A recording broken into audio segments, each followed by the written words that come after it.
लोग कह रहे हैं साफ सिलेंडर दिला दो नहीं तो पेट्रोल ही पिला दो। पेट्रोल पंपों पर लगने लगी है लाइन। लॉकडाउन नहीं लगा पर हालात वैसे ही गंभीर। बढ़ गई लोगों की चिंता। यूपी में पेट्रोल डीजल को लेकर पंपों पर दिख रही मारामारी। पीएम मोदी के बाद योगी ने बड़ी बात बोल डाली। क्या लगने जा रहा है फिर से लॉकडाउन? बड़ी सरकार की टेंशन। प्रदेश भर से आ रही हैरान करने वाली तस्वीरें। कहीं हुई मारपीट तो कई घंटों में खड़े रहे लोग। मचा हड़कंप। जानिए इस वक्त कैसे हैं हालात। गैस संकट के बाद अब पेट्रोल डीजल को लेकर जो तस्वीरें उत्तर प्रदेश में सामने आ रही है वो सिर्फ एक खबर नहीं बल्कि लोगों के मन में बैठ चुके डर की कहानी बनती जा रही है। सड़कों पर लगी लंबी कतारें सिर्फ गाड़ियों की ही नहीं बल्कि उन चिंताओं की है जो हर आम आदमी अपने घर से लेकर सड़क तक साथ लेकर चल रहा है। कहीं कोई अपने काम पर पहुंचने की जल्दी में है तो कोई अपने परिवार की जरूरतों को लेकर परेशान है। और इसी बेचैनी के बीच पेट्रोल पंपों पर उमड़ती भीड़ ने हालात को और ज्यादा संवेदनशील बना दिया है।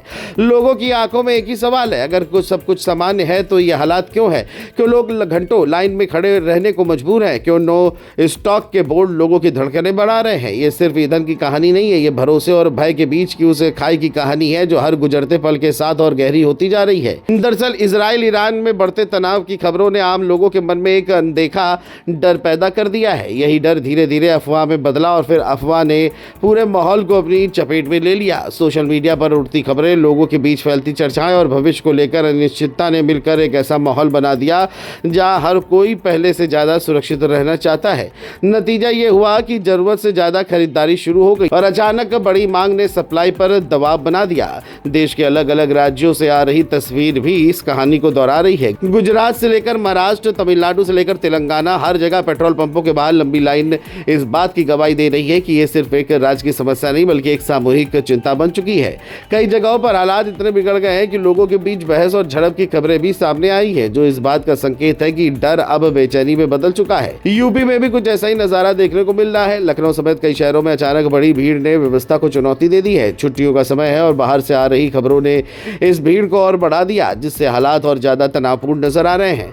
हालांकि तेल कंपनियां और प्रशासन लगातार ये दावा कर रहे हैं कि पेट्रोल और डीजल की कोई कमी नहीं है। उनके अनुसार देश में पर्याप्त स्टॉक मौजूद है और सप्लाई पूरी तरह समान है। लेकिन जब जमीनी तस्वीर इन दावों से अलग नजर आती है तो लोगों को भरोसा डगमगाने लगता है। यही वजह है कि सवाल बार बार उठ रहा है, अगर सब कुछ ठीक है तो फिर ये लाइनें क्यों है? क्यों लोग घबरा रहे हैं? इस बीच सियासत भी तेज हो गई। जहां एक तरफ अखिलेश यादव ने सरकार पर सवाल उठाते हुए इसे नाकामी करार दिया, वहीं सरकार की तरफ से बार बार यही कहा जा रहा है कि ये सब अफवाह का असर है।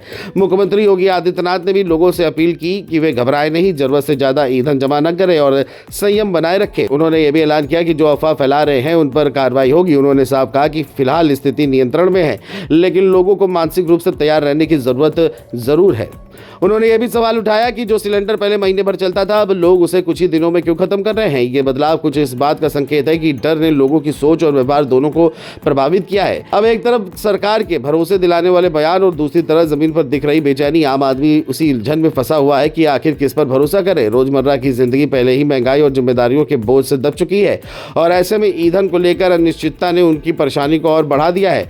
फिलहाल पेट्रोल डीजल को लेकर बना ये माहौल सिर्फ सप्लाई का नहीं बल्कि भरोसे की परीक्षा बन चुका है। आने वाले दिन तय करेंगे कि हालात पूरी तरह सामान्य होते हैं या डर किसी बड़े संकट का रूप ले लेता है। लेकिन अभी के लिए एक बात बिल्कुल साफ है, ये लड़ाई पेट्रोल या डीजल की नहीं बल्कि लोगों के मन में बैठे डर और भरोसे के बीच चल रही है। उत्तर प्रदेश में भी तेल की कमी देखने को मिल रही है। बता दें कि ये बहराइच का पेट्रोल टंकी है।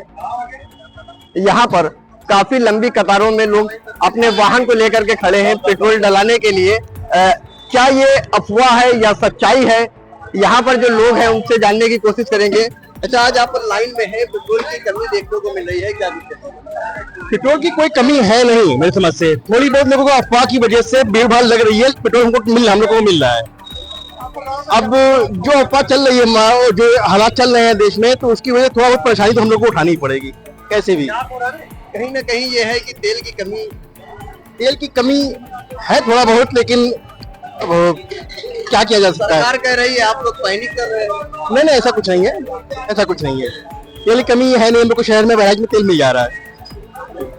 इसी तरह देखिए टंकी के हमारे जो बाईं तरफ है, यहाँ पर भी लोग कतारों में लगा करके गाड़ियों को लेकर के लंबी लाइन में खड़े हैं। इनका ये कहना है कि यहाँ पर तेल की कमी जो है वो देखने को बराबर मिल रही है।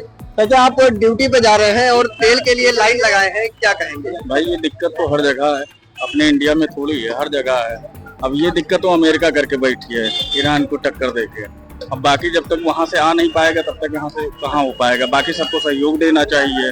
जैसे देश में कोई संकट आए तो सबको एकजुट होकर सहयोग देना चाहिए। सरकार का कहना है आप लोग पैनिक कर रहे हैं।